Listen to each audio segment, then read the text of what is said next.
lillahi wa kuntum amwatan fa ahyaakum thumma yumitukum thumma yuhyikum thumma ilaihi turja'un. Shadaqallahul azim. Wa balagha rasulun nabiyul karim wa nahnu ala dzalika nasyahidun wa syakirin walhamdulillahi rabbil alamin. Hadirin jamaah salat Idul Fitri rahimakumullah. Alhamdulillahirabbil alamin menjadi kalimat yang paling tepat kita ucapkan pada momentum mulia pagi hari ini. Pasalnya Allah masih terus mengalirkan nikmat yang tidak bisa kita hitung satu persatu. Di antaranya nikmat kesehatan sehingga kita bisa hadir dan menikmati kebahagiaan Idul Fitri bersama orang-orang yang kita kasihi. Banyak dari saudara-saudara kita yang tidak bisa merasakan aura dan kebahagiaan Lebaran karena sakit atau sudah dipanggil terlebih dahulu oleh Allah Subhanahu wa Ta'ala untuk menghadapi. Semua ini harus kita syukuri agar kita tidak termasuk dalam golongan orang-orang yang kufur nikmat dan juga menjadi orang-orang yang menyesal karena nikmat-nikmat ini dicabut oleh Allah Subhanahu wa Ta'ala.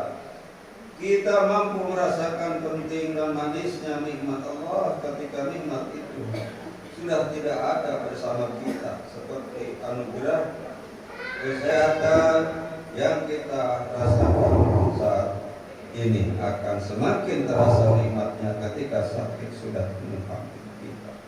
Allahu Akbar. Allahu Akbar, Allahu Akbar walillahil hamd. Jamaah salat Idul Fitri rahimakumullah. Pada kesempatan kali ini mari kita juga terus menguatkan ketakwaan kita kepada Allah Subhanahu wa Ta'ala yang merupakan tujuan utama sekaligus sebuah dari perintah puasa di bulan Ramadan, sebagaimana ditegaskan dalam Al-Quran yang sangat masyhur tentang perintah puasa, yaitu Al-Quran dalam surat Al-Baqarah ayat 183. A'udzu billahi minasyaitonir rajim.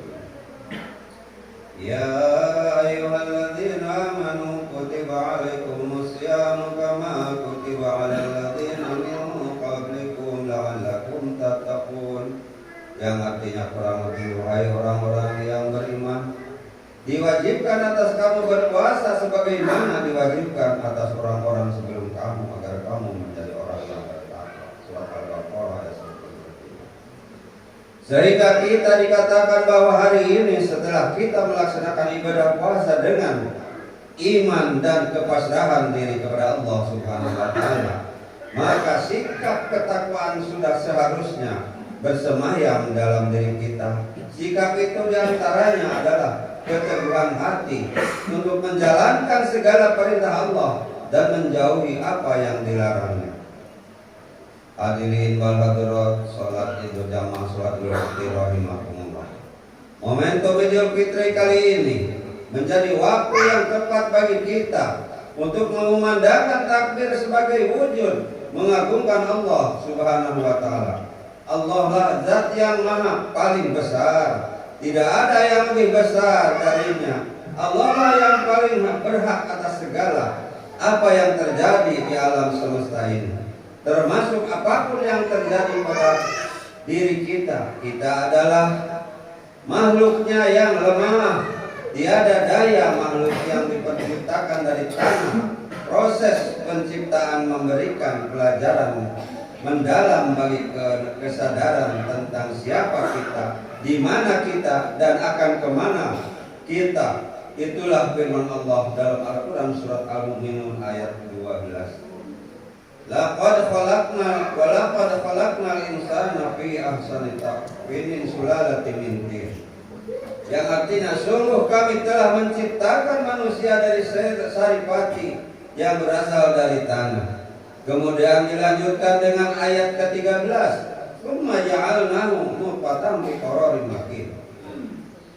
Yang artinya kemudian kami menjadikannya air mani di dalam tempat yang kukuh atau rahim. Selanjutnya Allah SWT menjelaskan keagungan dan kekuasaannya, memproses terbentuknya jasad dan ruh kita dalam ayat 14. Summa khalaqna nutfata 'alaqatan wa khalaqna 'alaqatan mudghatan fa khalaqna mudghatan idhaman fa kasawna idhaman lahma summa nasanu khalqan akhar fa tabarakallahu ahsanul khaliqin. Yang artinya, kemudian air mani itu kami jadikan sesuatu yang menggantung. Lalu sesuatu yang menggantung itu kami jadikan segumpal daging. Lalu segumpal daging itu kami jadikan tulang berulang. Tulang berulang itu kami bungkus dengan daging. Kemudian kami menjadikannya makhluk yang berbentuk lain. Maha suci Allah sebaik-baiknya pencipta. Allahu Akbar, Allahu Akbar, Allahu Akbar, walillahil hamd. Jamaah salat Idul Fitri rahimakumullah.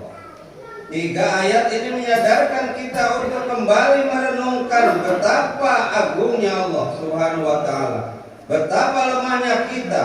Jika kesadaran kita tanamkan dalam jiwa kita, maka bisa dipastikan kita akan senantiasa patuh dan takut karena cinta kepada Allah Subhanahu wa taala.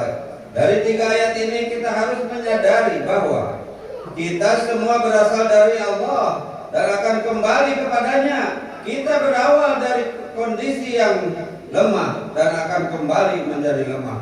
Kita akan melewati sebuah siklus yang berasal dari tidak ada, akan kembali kepada ketidakadaan.